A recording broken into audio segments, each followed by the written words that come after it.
जोंहा 14 थारिखनिफ्राय लानानै 18 थारिखसिमनि गेजेराव जे मोनफ्रोमबो बिसिडिसिआव बड'लेण्ड CM काप फुटबल टुर्नामेन्टखौ बे हाबाफारिखौ लानाय जादोंमोन।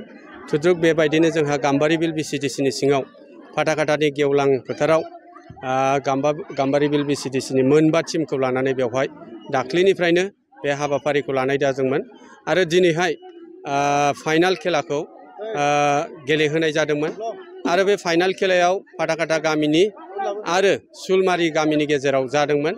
बेवहाय फाथाखाथा गामिया गरथाम आरो सुलमारि गामिया गरनैनि गेजेराव फारागथियाव फाथाखाथा गामिया दिनैनि बे बड'लेण्ड CM काप जे गाम्बारि बिल बिसिडिसिनि सिङाव बिथांमोनहा चेम्पियन जानो हादों। दा बे खेलानि गेजेरजों बेखौनो जोंनि बड'लेण्डनि CM मानगोनां प्रमद बर' सारा नेतृत्व लानानै जे जोंनि यांस्टार्स एबा लाइमोन गथ'फोरखौ जाहाथे खेलानि फारसे गोसो होफिनो आरो खेलानि फारसे जाखांबोनानै एबा फैनानै जाहाथे गावबागाव जे प्रफेशनेल गावबागाव केरियारखौ दालांनो हायो बैनि फारसे सिमां सुजुनानै एबा थांखि लानानै एबा नोजोर बोनानै नैबे बड'लेण्ड CM कापखौ प्रमद बर' सारा बे हाबाफारिखौ लानाय जादों।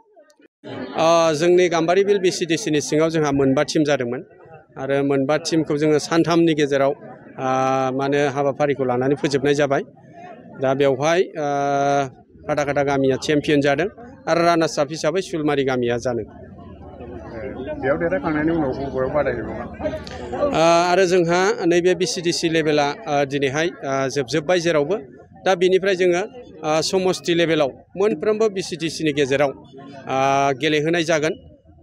जोंहा कसुगाव समष्टि हिसाबै गासै 12टा बिसिडिसिफ्रा बेवहाय पार्टिसिपेट खालामगोन। बिनि गेजेराव जोङो आरो मोनसे बयनिख्रुइबो मोनसे साबसिन टीम जोङो कसुगाव समष्टिनिफ्राय बानायनानै जोङो डिस्ट्रिक्ट लेभेलाव गेलेनो थाखाय जोङो साखाफारा जागोन।